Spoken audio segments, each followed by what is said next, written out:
सभी दर्शकों को मेरा बहुत बहुत नमस्कार। दर्शकों, मैं आपका अपना वास्तु सलाहकार नवीन जोशी, बनबसा उत्तराखंड से। दर्शकों, आज जो मैं आपको बताने जा रहा हूँ, ध्यान से सुनिएगा मेरी बात को, बहुत गौर से सुनिएगा, क्योंकि ये आपके बहुत मतलब का वीडियो बन सकता है। ये आपके बहुत काम का वीडियो है। आपको आपके जीवन में भटकना बंद हो जाएगा वीडियो देखने के बाद में। कमेंट ज़रूर कीजिएगा। दर्शकों, हम भटकते क्यों हैं आपको मालूम है? हम अपने जीवन में जब बच्चा पैदा होने से लेकर के मृत्यु तक भटकते रहते हैं। जिसकी कुंडली बनी हुई है तो कुंडली लिए लिए फिर रहा है। जिसकी कुंडली नहीं बनी है, जिसको ये नहीं पता कि वो कब पैदा हुआ, जाहिर सी बात है उसके पास कुंडली नहीं है, तो वो तंत्र मंत्र टोने टोटके के पीछे भाग रहा है। भागिए, अच्छी चीज़ है, मैं इसको बुरा नहीं बोल रहा।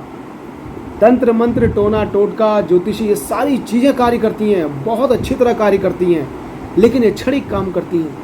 कोई भी तंत्र मंत्र टोना टोटका क्षणिक काम करता है। आप डेली, आप रोज हवन, घर में रोज हवन कर रहे हैं, रोज आप मंत्र कर रहे हैं, उसके बाद भी आपको कार्य की सफलता नहीं मिल रही है। वजह क्या बनती है? आपके घर का वास्तु, आपके फैक्ट्री का वास्तु, आपके हॉस्पिटल का वास्तु, आपके स्कूल का वास्तु। आपने जो कहीं पर भी जो ऊर्जा को आपने कैद कर दिया, उस ऊर्जा को पंच तत्वों में आपने मिला दिया है। अब वो पंच तत्व वहाँ का बैलेंस होना चाहिए। जिस तरह हमारे शरीर का ऊर्जा पंच तत्व काम करता है, उसी तरह से घर का पंच तत्व कार्य करता है। उस पंच तत्वों को जब आप बैलेंस नहीं करते हैं तो आपके जीवन भर भटकाव रहता है। क्यों? क्योंकि आपका सेटिस्फैक्शन हो नहीं पाता। आप कितना ही हवन कर रहे हो, आप कितने ही पूजा पाठ कर रहे हो, आपको कार्य में सफलता नहीं मिल पाती। वजह क्या बनती है? क्योंकि वो गुरु को, सपोज आपने अपना मंदिर साउथ वेस्ट में लेके चले गए, जो मंदिर आपका नॉर्थ ईस्ट में होना चाहिए, ईशान कोण में होना चाहिए, आपने पहुँचा दिया उसको साउथ वेस्ट में, राहु के जोन में पहुंचा दिया। अब वहाँ पर देवता थोड़ी काम करे, वहाँ तो राहु का जोन है, राहु पितरों की दिशा है हमारे, वो राहु का जोन है, तो वहाँ पर तो राहु कार्य करेगा। अब आप वहाँ पर करने लगे अपनी पूजा आराधना, तो देवताओं की, वहाँ पर देवताओं में शक्ति नहीं है। अब वहाँ पर क्योंकि राहु कार्य कर रहा है। हर किसी का अपना अपना जोन है। जैसे आपका रूम है, आपके घर में आपका रूम अलग है, आपके मदर फादर का रूम अलग होता है, बच्चों का रूम अलग होता है, तो हर किसी रूम में आपकी एनर्जी होती है। आप उठ करके बच्चे के कमरे में नहीं सो जाते हैं, आप उठ करके माँ बाप के कमरे में नहीं सो जाते हैं। आपको अपने ही कमरे में नींद आती है, आपको अपने ही कमरे में अच्छा लगता है, आपकी चीज़ें आपके कमरे में पड़ी हुई हैं, इसलिए क्योंकि वहाँ पर आपकी एनर्जी अब बधी हुई है। ऐसे ही राहु के जोन पे राहु है, गुरु के स्थान पे गुरु है, यानी भगवान की जगह पे ईशान कोण में भगवान रखे जाते हैं, वहाँ पर भगवान है, वहाँ पर ऊर्जा बहुत जल्दी क्रिएट होती है। राहु के स्थान पर राहु है। अब क्यों भगवान को वहाँ पर मंदिर आपने राहु के जोन में बैठा करके राहु को डिस्टर्ब कर दिया? तो राहु के डिस्टर्ब होने से क्या होगा? राहु के डिस्टर्ब होने से आपके पितृ दोष, आपको, आप कुंडली दिखाएंगे पंडित जी को, आपको पितृ दोष निकलेगा, आपके परिवार में फूट पड़ जाएगी, आपको सारे परिवार में डिस्प्यूट होगा, भाई भाई में नहीं बन रही होगी। आपने वहाँ पर अगर मंदिर बना दिया, आपने वहाँ पर सेप्टिक टैंक बना दिया, आपने वहाँ पर बोरिंग, आपने घर की पानी की बोरिंग आपने वहाँ पर कर लिया है, या आपने वाटर टैंक वहाँ पर बना दिया है, टॉयलेट आ रहा है जहाँ पर आप फ्लश कर रहे हो, आपके घर में डिस्प्यूट आएगा, आपके घर में पितृ दोष 100% होना है, आपके घर में लड़ाई झगड़े होंगे ही होंगे। ये किसकी वजह से हो रहा है? क्यों? क्योंकि आपने गलत डायरेक्शन पे चीज़ बना ली है। अब जब तक उसका वास्तु आप सही नहीं करेंगे, उस दिशा का वास्तु, उस वहाँ से मंदिर को उठा के मंदिर को सही स्थान तक नहीं पहुँचाएंगे, राहु की जगहों को जब तक क्लियर नहीं करेंगे, तब तक आप कितने ही कुंडली दिखा लीजिए, कितने ही पितरों की आप पूजा करवा लीजिए, आपका पितृ दोष अगर निकला है, क्योंकि आपने सेप्टिक टैंक बना रखा है वहाँ पर साउथ वेस्ट में, आपने वहाँ पर पानी का टैंक बना रखा है, आपने वहाँ पर वाटर बोरिंग कर रखी है, आप कुंडली दिखाएंगे तो पितृ दोष निकलेगा।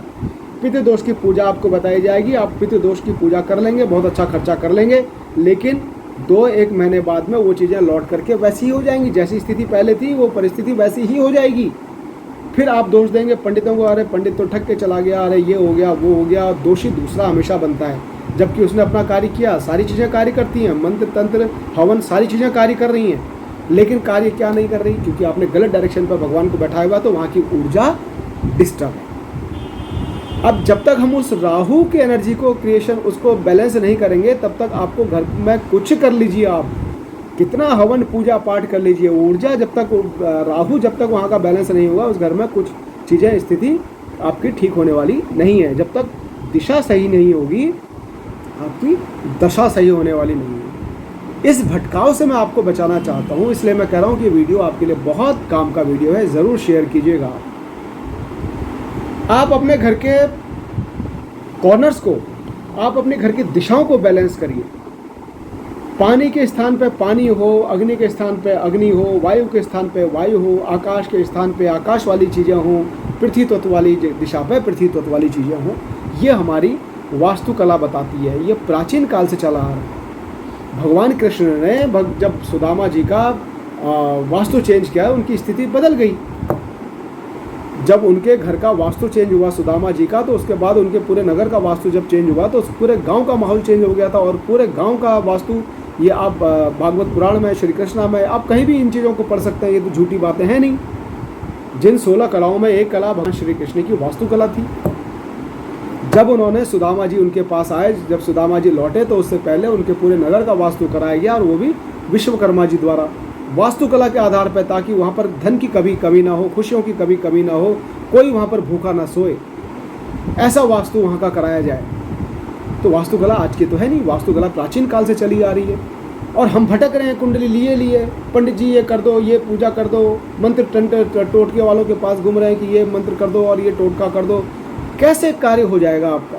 क्षणिक है, क्षणिक है।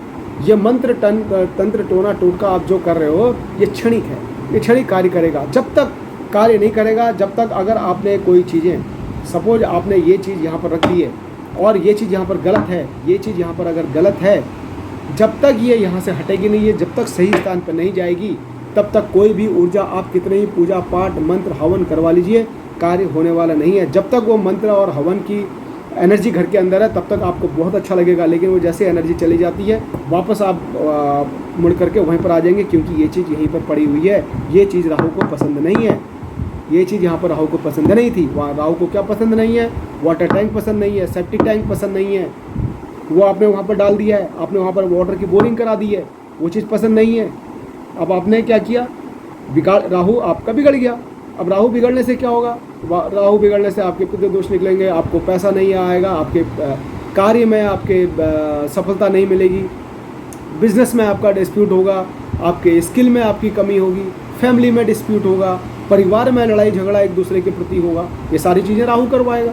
जब तक ये चीज़ें बैलेंस, आप कितनी पितृ पूजा करवा लीजिए, या एग्जाम्पल आप देख लीजिएगा अपने साथ में या किसी के, जो आप जिनको आप जानते होंगे, ये जब तक ये चीज़ जब तक नहीं सुधरेगी घर के अंदर, ये घर में हो, चाहे आपकी फैक्ट्री में हो, चाहे आपके स्कूल में हो, हॉस्पिटल में हो, किसी भी जगह जो बिल्डिंग आपने बनाई है, जब तक वहाँ पर ये चीज़ें नहीं सुधरेंगी, तब तक कुछ चीज़ें सुधरने वाली नहीं है, कोई ऊर्जा आपका कार्य करने वाली नहीं है। ये ध्यान रखिएगा। इसको उठा के आपने हटाना ही पड़ेगा, तब कोई कार्य करेगी, वरना इस चीज़ को यहीं पर बना रखना है। तो इसका जब तक कोई सॉल्यूशन नहीं निकालेंगे, जब तक इसको कोई रेमेडी उपचार नहीं करेंगे, तब तक वो कार्य करने वाली नहीं है। इसका उपचार करने के बाद में आप कोई पूजा और तंत्र मंत्र जो आप करना चाहते हैं वो करके देखिए, फिर देखिए क्या रिजल्ट आपको मिलता है। रिजल्ट इसी से मिल जाएगा, फिर आपको कराने की ज़रूरत नहीं पड़ेगी। मैं तो एक बात कह रहा हूँ, अगर आपको और प्लस करना है उसके साथ में, जब आप इसको सुधार लेंगे तो आपको वैसे भी भटकने की ज़रूरत नहीं पड़ेगी, आपको चीज़ें वैसे ही प्राप्ति हो जाएगी। तो भटकाव तब होता है जब हमें प्राप्ति नहीं हो रही होती है। तो दर्शकों, ऐसा ही है। ऐसे ही आपने ईशान कोण में अगर कोई आपने सेप्टिक टैंक बना दिया, या वहाँ पर आपने बच्चों का कमरा बना दिया, वहाँ पर आपने टॉयलेट बना दिया। बच्चों का कमरा आप ईशान कोण में बना सकते हो। आपने अगर यहाँ पर अपनी बिटिया का कमरा आप बना देते हैं, आप अपने बेटे का कमरा बना देते हैं, जो बेटे को आप फ़ॉरेन भेजना चाहते हो, किसी लड़के को आपके घर का बच्चा फ़ॉरेन जाना चाहता है, विदेश यात्रा पर जाना चाहता है, या आपके राज्य से दूसरे राज्य में वो नौकरी करने जाना चाहता है, वो बच्चा नौकरी करने नहीं जा पाता, वो बच्चा फ़ॉरेन नहीं जा पाता, क्योंकि वो ईशान कोण में रह रहा है। ईशान कोण आपके घर का सबसे ज़्यादा ऊर्जा का स्टोरेज है, तो वो ईशान कोण में है। क्योंकि मैग्नेट फोर्स हमारा, मैग्नेटिव फील्ड कौन सा है? नॉर्थ हमारा। तो ईशान कोण में सबसे ज़्यादा पावर मानी गई है, क्योंकि वहाँ पर ईशान कोण में इसीलिए भगवान की दिशा मानी गई है कि वहाँ पर भैया मंदिर बना लो आप, या बच्चों का पढ़ाई का कमरा बना लो, या बुजुर्गों का कमरा बना दो। लेकिन जैसे ही आप, क्योंकि वहाँ पर ऊर्जा है, एक मैग्नेटिव फोर्स है वहाँ पे, जो मैग्नेट आपको कहीं जाने नहीं देता। आप यहाँ पर बड़े बच्चे का, जिस बच्चे को, जो बच्चा राज्य से, आप अपने राज्य से दूसरे राज्य में नौकरी करना चाहता है और ईशान कोण का उसका कमरा है, वो बच्चा कुछ टाइम बाद वापस आ जाएगा। जिसको आप विदेश भेजना चाह रहे हो, बच्चा विदेश नहीं जा पाएगा। क्यों? क्योंकि उसको ऊर्जा जाने नहीं देगी। किसी न किसी वजह से, या तो उसके वीज़ा में कुछ दिक्कत आ जाएगी, अगर किसी वजह से कोई दशा उसकी बहुत अच्छी हुई, अगर वो बच्चा चला भी जाता है तो कुछ टाइम बाद फिर वापस आ जाएगा। कोई बिटिया है जिसकी आप शादी कराना चाहते हो और सब कुछ हो जा रहा है, लड़के को लड़की पसंद भी आ जा रही है, लड़की को लड़का पसंद आ जा रहा है, या जो भी है, लेकिन कुछ टाइम बाद छोटी सी बात में बात बिगड़ जाती है। आप फिर से नज़र मारिए, आपने अपनी बिटिया का कमरा नॉर्थ ईस्ट का बना के रखा होगा, ईशान कोण का कमरा आपकी बिटिया का होगा, आपकी बिटिया की शादी नहीं हो रही होगी, और किसी कारणवश उसकी अगर दशा अच्छी हुई, उसके अगर ग्रह बहुत अच्छे हुए, शादी हो भी जाती है, वो ऊर्जा वापस उसको लाने की कोशिश करेगी और उसको उसके ससुराल में कुछ ना कुछ बिगाड़ेगी, कुछ ना कुछ ऐसा डिवोर्स का सिस्टम बनाएगी, या कुछ ऐसा स्थिति आएगी कि वो वापस अपने मायके आ जाएगी। क्यों? क्योंकि वो ऊर्जा पर रह रही थी, वो ऊर्जा उसको वापस लेके आएगी। ये सारा वास्तु का खेल है। जब तक आप अपने घर की ऊर्जा को संतुलित नहीं करेंगे, ये चीज़ें खराब होंगी। आप इसमें कितनी ही पूजा करा लो, आपकी बिटिया की शादी नहीं हो रही है और ईशान कमरे में रह रही है, ईशान कोण के कमरे में रह रही है, और आप पंडित के पास जाके कुंडली दिखा रहे हैं और वो बता देंगे कि भाई आपको गुरु की पूजा वूजा होगी आपकी, उसके बाद जो है बिटिया का कहीं कुछ होने वाला है। आपने गुरु की पूजा करवा ली, लेकिन बात फिर जस की तस, फिर वहीं घूम फिर के वही बातें, फिर आपको कोई दूसरे ब्राह्मण के बारे में बताएगा, फिर आप कुछ कहोगे, फिर वो ब्राह्मण आपको कुछ और बताएंगे, फिर आप घर में व्यवस्था ना करके आप कहीं दूर जाके मंदिर में पूजा करा जाएंगे। लेकिन स्थिति वैसी ही बनी रहती है। क्यों? क्योंकि जब तक आपने बिटिया का कमरा आप चेंज नहीं करेंगे, तब तक आपकी स्थिति चेंज होने वाली नहीं है। क्योंकि जब तक आप उसकी दिशा चेंज नहीं करेंगे बिटिया की, तब तक दशा चेंज होने वाली नहीं है। मेरा भटकने का, आपको भटकाने से बचाने का रीज़न यही है। बेटे को फ़ौरन भेजना चाहते हैं, बिटिया की शादी कराना चाहते हैं, आपने बिटिया को उठा के नॉर्थ वेस्ट में शिफ्ट कर देना है, नॉर्थ वेस्ट के कमरे में शिफ्ट कर देना है। अब कईयों का सवाल ये होगा, भैया जिसका एक ही बिल्डिंग है, वह एक ही कमरा जिसका है, सपोज एक हॉल है, एक हॉल में ही सब कुछ रह रहे हैं, वहीं किचन है, वहीं टॉयलेट बना हुआ है, और वहीं तो उसको भाई उस कमरे में भी तो ईस्ट वेस्ट नॉर्थ साउथ होगा, उस कमरे में भी ईस्ट वेस्ट नॉर्थ साउथ होगा ना। तो हमने वहाँ के नॉर्थ वेस्ट को बैलेंस करना है, वहाँ के नॉर्थ वेस्ट में वहाँ पर शिफ्ट कर दो। कहीं तो सोता होगा वो, जो उस कहीं तो लड़की सोती होगी, बिटिया सोती होगी, कहीं तो बेटा सोता होगा, उस एक कमरे में भी कहीं तो सोते होंगे ना आप, ईस्ट वेस्ट नॉर्थ साउथ। तो आपने उस सोने की स्थिति को, उस जगह को चेंज करना, अपना सामान आपने वहाँ पर रख देना नॉर्थ वेस्ट पे। तो आप चाहे झुग्गी में, चाहे एक ठेले में आप व्यापार कर रहे हो, चाहे एक बहुत बड़ा शॉपिंग मॉल आपका हो, वो सारी ऊर्जाएं वैसे ही कार्य करते हैं जो एक छोटे ठेले में कार्य कर रही है। एक सब्जी बेचने वाला भी छोटे ठेले में अगर फल बेच रहा है, कोई व्यक्ति कोई सब्जी बेच रहा है, उसके लिए भी वही वास्तु कार्य करता है जो एक बहुत बड़े शॉपिंग मॉल में आप देखते हैं जो कार्य वहाँ पर ऊर्जा कर रही होती है, वही वहाँ भी कार्य कर रही होती है। रोड किनारे एक व्यक्ति अगर टेंट बना के रह रहा है, सिर्फ 4 खंबे गाड़े हुए और ऊपर से उसने पॉलीथीन लगा करके उस व्यक्ति वहाँ पर निवास कर रहा है, तो कहीं पे तो खाना बना रहा होगा ना वो, कहीं पे तो उसका अग्नि का कार्य हो रहा होगा, कहीं पे तो वो सो रहा होगा, कहीं पे तो उसने पानी रखा होगा। पंचतत्व बन गया ना उसके एक कमरे में भी पंचतत्व बन गया ना, पंचतत्वों की क्रिएशन हो रही है ना घर पे। अग्नि है, पानी है, वायु है, उसकी बेड कहीं पर लगा हुआ है, वुड एलिमेंट उसका तैयार है, तो पंचतत्व उसके क्रिएशन हो रही है उसके कमरे पे। तो उसने उसको व्यवस्थित जगह पर रखना है। एक कमरे में भी रह रहा है तो उसको अग्नि कोण में अग्नि जला लेनी चाहिए, उसको पानी के जोन पे पानी रख ले, उसको बेड अपना सही डायरेक्शन पर रख ले, तो उसको व्यवस्था करनी पड़ेगी वास्तु के अकॉर्डिंग। उसके बाद उसकी स्थिति अपने आप बदलती चली जाएगी। उसके बाद आप ब्राह्मण से पूजा कराएं, आप किसी तंत्र मंत्र के पीछे लगें, तो सारी चीज़ें कार्य करती हैं। वैसे आपको वास्तु करने के बाद में मुझे नहीं लगता कि ये सारी चीज़ों को इन सब जगह जाने की ज़रूरत पड़े, क्योंकि कार्य जब आपका ऐसे ही बन जाएगा वास्तु बैलेंस करने के बाद में, तो आप क्यों भटकेंगे। मेरा मकसद है आपको भटकना बंद करना। आप वास्तु अपना सही कर लीजिए। और वास्तु में ज़रूरी नहीं कि आप किसी को बुला के ही बैलेंस कर पाएँ, या किसी बहुत अच्छे लाखों रुपए दे करके किसी को फीस देने के बाद ही आपका कार्य सिद्ध हो। आप खुद से भी कर सकते हैं। आज तो यूट्यूब के माध्यम से, और यूट्यूब में भी उसको देखिए जो जेन्युइन हो, जो 2-4 महीने का कोर्स करके ना आपको चीज़ें बता रहा हो, या थोड़ा सिस्टम से देखिएगा जिसका समझ में आ जाती चीज़ें, वहाँ से सुधार करके जो लगे आपको, जिस पे विश्वास ट्रस्ट जहाँ बैठे, वहाँ से अपना कार्य करवाइए।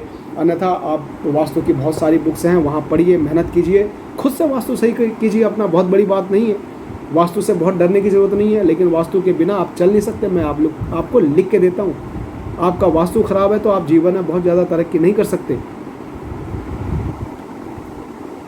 तो रही बात मैं वही थी कि आपको ज्योतिष के पास आप जगह जगह भटक रहे हैं, तो भटकने की जगह आपने बना के रखी हुई है। आपके साउथ ईस्ट की जगह हमें क्या देती है, साउथ ईस्ट की जगह हमारी एनर्जी का फील्ड होता है, है ना, पावर एंड कॉन्फिडेंट की जगह वहाँ पे है, आपको कैश लिक्विड की एरिया वो है, आपके घर में जितना भी कैश इकट्ठा होता है वो हमें साउथ ईस्ट देता है। अब साउथ ईस्ट में अगर आप बोरिंग कर लेंगे, वहाँ पर पानी का बोरिंग कर लेंगे, वहाँ पर आप टॉयलेट बना देंगे, वहाँ पर आपने सीढ़ी अगर बना दी होगी, तो वो कार्य कैसे करेगी वो दिशा? आपने वहाँ का वास्तु की जो ऊर्जा है, जो अग्नि की जो ऊर्जा है, वो ऊर्जा दबी हुई है, ऊर्जा तो ख़त्म हुई पड़ी है। ऊर्जा में आप पानी आपने बोरिंग ले आए हैं, तो बोरिंग आने के बाद में अग्नि की जगह अगर पानी चला जाएगा तो आपने अग्नि शांत कर ली है। अब उस घर में बच्चा ना होना, उस घर में शुगर का बढ़ना, उस घर में चोरी का भय हमेशा बना रहना, उस घर में एक्सीडेंट का होना, ये सारी चीज़ें आपको देखने को मिलेंगी साउथ ईस्ट में, ये सब इम्बैलेंस होने से। ऐसे ही डायरेक्शन पे उसके अकॉर्डिंग अगर कार्य नहीं हो रहा होगा तो आपकी ऊर्जा, वहाँ की ऊर्जा दबी रहती है। और ऊर्जा जब तक वो दबी रहेगी, जब तक वो ऊर्जा ख़राब रहेगी, आप कितने भी चीज़ें कर लीजिए, वो आपको वो ऊर्जाएँ काम नहीं करती हैं। वो पूजा पाठ, वो तंत्र मंत्र आपको कार्य नहीं कर रहा होता है और वो आपको भटकने को छोड़ देता है। आप जगह जगह जगह जगह और बढ़ने लगते हैं और लास्ट में कुछ गलत कार्य हो जाता है आपके साथ में। तो जब तक सबसे पहला, कहीं भी भटकने से पहले सबसे पहले आप दृष्टि डालिए अपने घर पे। कहीं भी भटकने से पहले सबसे पहले दृष्टि डालिए आप अपनी फैक्ट्री पे। कहीं भी भटकने से पहले सबसे पहले दृष्टि डालिए अपने स्कूल पे। क्यों रिजल्ट अच्छा क्यों नहीं आ रहा? मेरे फैक्ट्री से प्रोडक्ट बहुत अच्छा बनता है लेकिन प्रोडक्ट जा ही नहीं रहा। मेरे हॉस्पिटल में पेशेंट तो आते हैं लेकिन यहाँ से पेशेंट ठीक क्यों नहीं होता? क्यों मेरे यहाँ पर पेशेंट में डॉक्टर मुझे अच्छे नहीं मिलते? पेशेंट यहाँ पर बहुत जितने भी आते हैं केस बिगड़ते जा रहे हैं। क्यों मेरा हॉस्पिटल बंद होने की कगार पे है? आपके स्वास्थ्य में सुधार हो जाएगा। आपके बच्चे होने में अगर देरी हो रही है तो बच्चे होने में दिक्कत जहाँ भी हो, क्योंकि आपके घर से ही शुरुआत होती है कोई भी चीज़ की। आपके परिवार में डिस्प्यूट हो रहा है, आपके परिवार में भाइयों में नहीं बन रही, आपके परिवार में डिस्प्यूट हुआ पड़ा, आप अपने परिवार में आप साउथ वेस्ट को देखिए। आपके बच्चे होने में देरी, घर में बच्चा नहीं हो पा रहा, आप बच्चे को तरस गए, आप अपने घर का नॉर्थ ईस्ट देखिए और साउथ वेस्ट देखिए, दो दिशाएं देखिए, साउथ ईस्ट देखिए। तो ये सारी चीज़ें हैं। आपको कानूनी लड़ाई लड़ना है, आपको कानून आपके ऊपर केस पे केस हुए जा रहे हैं, कुछ ना कुछ ऐसी दिक्कतें आ रही है। आप अपने घर का नॉर्थ वेस्ट देखिए, आप अपने घर का पश्चिम देखिए। आपको मनी, आप पैसों के लिए बहुत तरस गए हैं, आपको पैसा कहीं से नहीं दिख रहा, आप बहुत मेहनत करते हैं, सब कुछ है, आपको पैसा और नए अवसर नहीं मिल पा रहे हैं। आप अपने घर का नॉर्थ देखिए। सब कुछ होने के बाद भी आपका स्वास्थ्य गड़बड़ है, मतलब आपके पास अथाह पैसा है लेकिन स्वास्थ्य गड़बड़ है, आप पैसों को क्या करेंगे? आप अपने घर का नॉर्थ ईस्ट देखिए। तो आप पहले अपने घर को देखिए। मेरा मकसद ये है कि आपको मैं भटकने से बचाना चाहता हूँ। मैं कहता हूँ पहले आप अपने घर को देखिए, आप अपनी फैक्ट्री को देखिए, हॉस्पिटल को देखिए, स्कूल को देखिए, जो भी कार्यस्थल आपका है पहले उस कार्यस्थल को देखिए। आप अपने घर से ही सारी चीज़ें होती हैं। पहले अपने घर की ऊर्जा सही कीजिए, उसके बाद आप भटकें, क्योंकि मुझे मालूम है, मैं 100% मैं दावे के साथ कहता हूँ कि आप वास्तु करने के बाद भटकना बंद कर देंगे। तो आज के लिए फ़िलहाल इतना ही। दिल से मेरी इच्छा है कि आप भटकना बंद करें। आप अपने घर का वास्तु स्वयं से भी अच्छा कर सकते हैं और ऊपर वाले का आशीर्वाद आप लोगों के साथ बना रहे। जय सिया राम।